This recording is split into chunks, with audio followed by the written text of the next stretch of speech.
Thank you for the warm welcome and for having me. I guess it will be quite challenging to keep your attention after all these exciting and knowledgeable contributions. I'll try my best. I think it has become once more obvious today that migration and integration will remain on Europe's agenda as one of the most challenging topics. In many sectors, Europe's dependency on foreign workforce will further increase in the coming years. Other sectors have suffered or have literally collapsed in the COVID-19 pandemic, and Europe struggles with high unemployment rates. On top of that, the worldwide economic consequences of the pandemic will set new push factors for humanitarian migration. We heard it this morning. Drawing your attention on the Swiss refugee integration policy for the next few minutes, I'll try to make the point that investing in sustainable integration will be more than ever key to face these challenges. In order to do this, I will mainly walk you through 3 points. Firstly, I'll start with some key facts on integration policy in Switzerland. Secondly, I will elaborate on the impact and immediate response to the COVID-19 crisis. And thirdly, I'll put a spotlight on successful examples of Swiss refugee integration programs and promising pathways for the future. We heard it a lot already this morning. Switzerland is an immigration country, definitely. Of the 8.6 million inhabitants registered in 2019, 2.1 million did not hold a Swiss passport. This means that 25% of the workforce in Switzerland are foreigners. And for instance, in the care sector, it's 33%, and among doctors, even 46%. So far, and there was a dispute on this this afternoon that I followed attentively, counting on migration and integration in the Swiss labour market pays out. Several studies came to the conclusion that, for example, the free movement of persons with the EU did not cause a reduction of wages or increasing unemployment in Switzerland. Regarding refugees and temporary admitted persons, they show a good, and I would like to repeat, a good and constantly improving labour force participation rate. In the first 4 to 5 years after entry, the participation rate is already 20 to 30%. After 7 years, it reaches approximately 50%. You heard that already from Dominik Hangartner this morning, and he also told you that we work on tools to improve this rate. Referring to the second panel this afternoon, I would also like to clarify that, in fact, we start integration process after a positive asylum decision. However, after that, no further permit is required, no special taxes are necessary. We abandoned that recently. All that is necessary is a notification, so significant hurdles have been removed. Like many Western countries, Switzerland needs economic migration of high-skilled workers to strengthen and innovate its economy. This phenomenon takes now place in a context of aging population and the quick development of new technologies. The gap between demand and domestic workforce will therefore most likely increase further. However, and that brings me to the topic of the most recent panel, the more the race on international talents increases, the more important it will be to set a strong policy signal to every citizen, including to resident migrants and refugees, that they belong to the domestic workforce, to the domestic potential that needs to be invested in. This is true for elder citizens, for the less educated, and particularly for the weakest, such as refugees. The economic reason behind this approach is that investing in social cohesion and economic participation lowers social costs on the long run. Countries that combine labour market integration and complementary immigration in a sustainable way are also economically successful. And as we heard in the first panel this morning, they should also be safer. In this context, against the backdrop of the 2015 refugee crisis and the need to make maximal use of domestic workforce, Switzerland developed its integration policy on three main pillars: encourage, demand, and dialogue. This means Switzerland requires both a full commitment of the migrant to make an effort to integrate into the host economy and society, and on the other hand, we also seek the commitment of the Swiss employers and citizens to give refugees a chance. However, integration policy must, of course, factor in the resources that refugees bring along, as Dominic Hangartner outlined this morning. And integration policy must also prepare refugees to the realities of the local labour market. Therefore, and I think that is key, Switzerland follows the principle education and training comes first. Why is that? You can see it on the slide. The Swiss labour market is demanding and highly competitive. 44.4% of the population has a tertiary education, which is significantly above the European average. Now, and we heard that many times also during the day, many refugees in Switzerland do not have completed post-compulsory education or have no formal education at all. In fact, among the first generation, this amounts roughly to 30%. But on the other hand, our refugee population is also very young. Over 50% are under 25 years old. This is both a huge potential and a challenge for education and training. There is, for example, solid evidence that investing heavily in language training is decisive.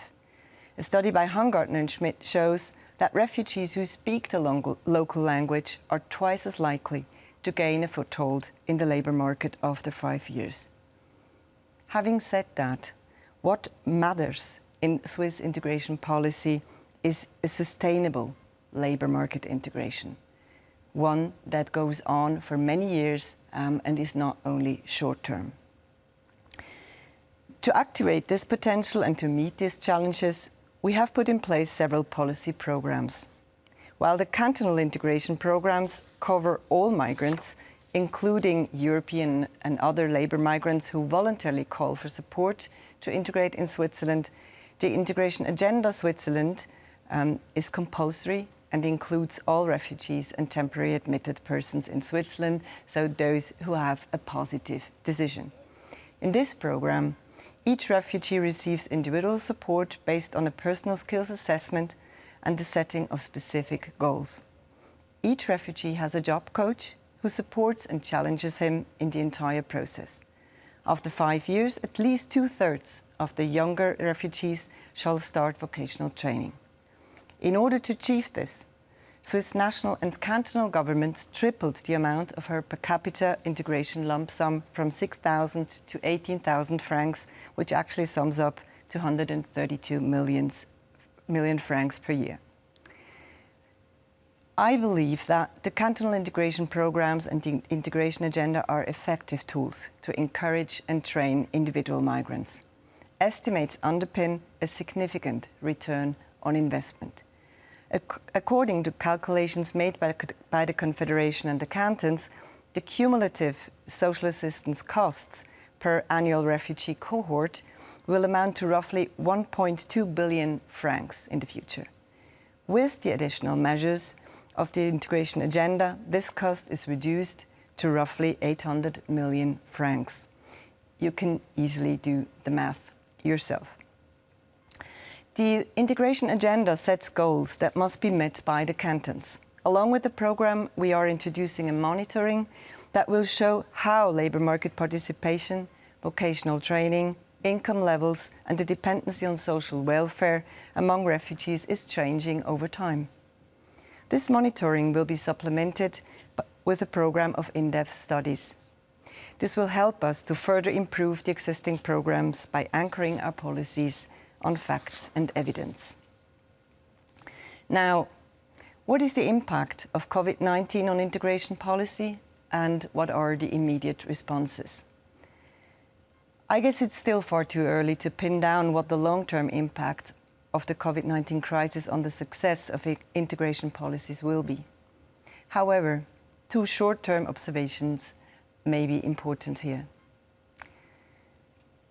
Come to the first one. Anti-corona measures, such as the border closing and entry bans, brought immigration figures to a sharp halt and provided an upsetting example of how fragile our international recruitment system is. In Switzerland, numbers of work permits for non-EU workers issued in 2020 have overall dropped by 25% as a result of the border closures in March and subsequent immigration restrictions to combat the pandemic. While the number of permits issued in April fell by 78%, we observed a strong acceleration in the granting of permits as soon as restrictions were lifted. The significant higher consumption of quotas for the month of August and September compared to the same month of the previous year also confirms the need of a catch-up. These massive changes in immigration numbers are impressive, particularly because Switzerland always provided exceptions for cross-border workers or essential workforce. It points at the crucial value of open borders in an interdependent and globalized economy and forces us to think about alternatives, more crisis-proofed supply chains and recruitment programs. Secondly, the COVID-19 crisis had immediate effects on unemployment rates, as you can see on the slide here. The number of people in employment fell sharply during the first wave, also in Switzerland. It recovered during the summer, but collapsed again in the winter. The Swiss economy will presumably still suffer in the coming months, and recent figures of the Swiss State Secretary for Economic Affairs show that employment perspectives are likely to remain difficult, especially in low-skill sectors such as gastronomy and tourism or personal services, where migrant employment rates are particularly high. What are now the immediate responses to these challenges? Let me sketch just two short examples. To avoid unfair disadvantages for migrants under the exceptional situation caused by COVID-19, we softened administrative deadlines, for example, to prove sufficient language level or the absence of social welfare dependency. The basic idea here is that the slowing down of the language training due to the pandemic or the imminent collapse of professional sectors should not hinder a still possible integration process on the longer term. In the field of language training, that was also mentioned many times today, we encourage and support providers of integration measures to teach teachers how to use online platforms, such as this one, and how to provide access to migrants. In this way, the vast majority of integration offers continued through online courses, using creative platforms, social media, digital tools, and much more to reach and teach learners. The goal was not to interrupt the integration process of these people or worsen their isolation. For those with language level A1 to A2, that's a low one for those who are not familiar with the system, an exception was made to allow integration measures on the spot while strictly observing the rules of hygiene and social distancing. The aim of these immediate reaction is to avoid further social disruptions, make necessary short-term adaptations to ongoing integration programs, and to collect data and information to evaluate the need for further investments and policy adaptations. Let me now give you some insight in successful Swiss integration programs and in how they needed to adapt in times of COVID-19. For several years now, we run a set of pilot programs to promote the employability of refugees. One is called Integration Pre-Apprenticeship, or in short, INVOL. INVOL offers a preparatory year, partly in school and partly with internship in the labour market. The goal is to enable participants to be up to enter vocational training afterwards. Our results show, and you can see that on the slide, that up to 70% of the participants are successful to do so. The INVOL program has been developed in close collaboration with the social partners and the private sector in Switzerland. It allows migrants to be ready school-wise, but also to better understand the reality of the Swiss labour market. It was mentioned also today many times. You learn a lot in the labor setting, but you also need school training and education to be fit for what is expected on the Swiss labor market. Despite COVID-19, 700 temporary admitted persons and refugees completed an integration pre-apprenticeship in 18 cantons of 26, for those who are not familiar with our system, in the past school year. Over 500 of them found a follow-up solution in basic vocational training. From the coming school year, INVOL will be opened up to people with similar training needs from EU/EFTA countries and from third countries. INVOL will also be offered in further occupational fields, for example, in the ICT sector. Once more, the success factor to reach our goals was a comprehensive approach involving all actors. We could only bridge the gap during the pandemic because of our strong partnership with branch associations and industries as well as employers. The same is true for the cooperation between all state actors, which is also absolutely key, such as the labour market integration, public employment service, disability insurance, integration promotion and social welfare. Cooperation between integration promotion, public employment service and employers is at the heart of another pilot program. It's called FITSU, or financial subsidies. It includes wage subsidies, that was also mentioned by one of the colleagues that spoke today, and funding for further training.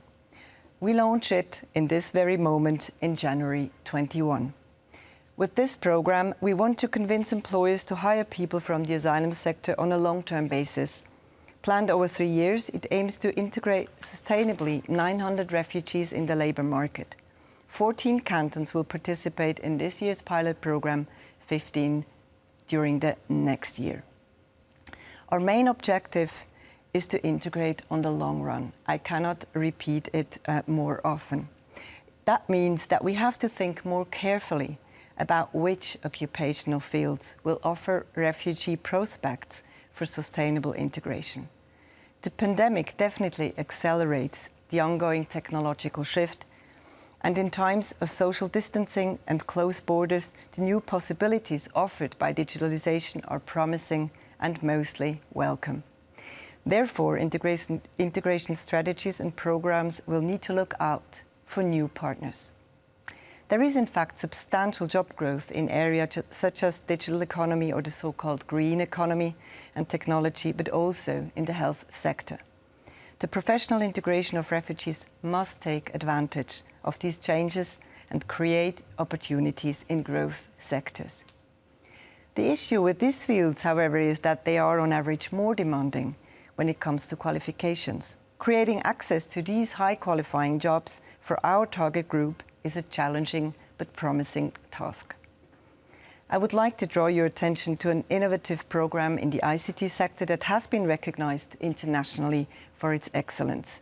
It's called Power Coders, a refugee programming school that gives participants direct access to the ICT industry. Candidates follow a 13-week training course in programming, and after passing the exam, they complete a 6 to 12-month internship. Doing this, Power Coders contributes to the mobilization of the potential in a rapidly growing field with a lack of local skilled workforce. Christian Hirsig, an IT company owner, privately founded Power Coders. It is a non-profit association supported by the Confederation Cantons and Companies. It is free of charge for the selected participants. The 3-year pilot phase was carried out in over 80 ICT companies and concluded last June. Around 90% of the 148 participants were placed in an ICT internship after the program. And of the 33 participants who took part in the first two training courses, 22 have now a permanent job or apprenticeship. And I suggest that we have a look into a video on Power Coders. Please enjoy.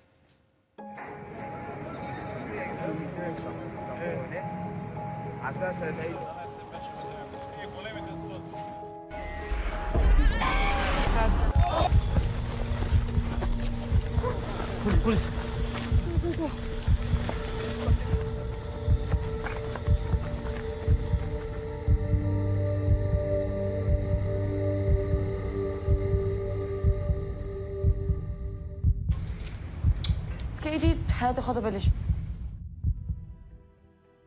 That's why we have created Power Coders, a coding academy for refugees. We are offering intensive coding courses to refugees and placing them in IT companies. This is also an answer to the daunting shortage of IT talents. Our students are talented, determined, and passionate about IT, but have been denied the chance to pursue their dreams. At Power Coders, our tailored program makes sure we offer them a chance to achieve the future they deserve. In Eritrea, I used to study IT informatics. I was really interested in IT field and I had already set a goal. They would tell me that, oh, sorry, you can do IT in Switzerland. I have applied for more than 100 jobs, but I never get a chance for even a single interview.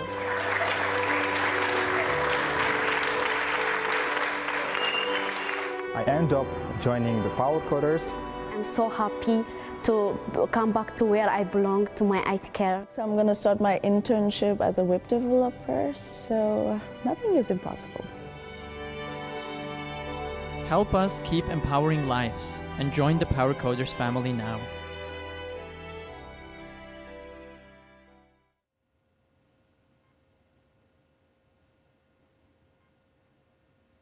That's the end of the video, Cornelia. Okay, thank you.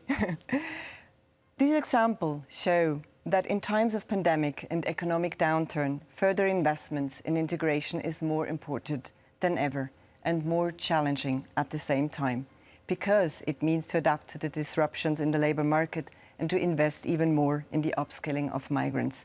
And here, of course, and that needs also to be said, we will also reach limits. We must accept that some refugees do not have the potential to follow vocational or tertiary education. This challenge needs to be addressed in a different way. The Sesame pilot program is a good example.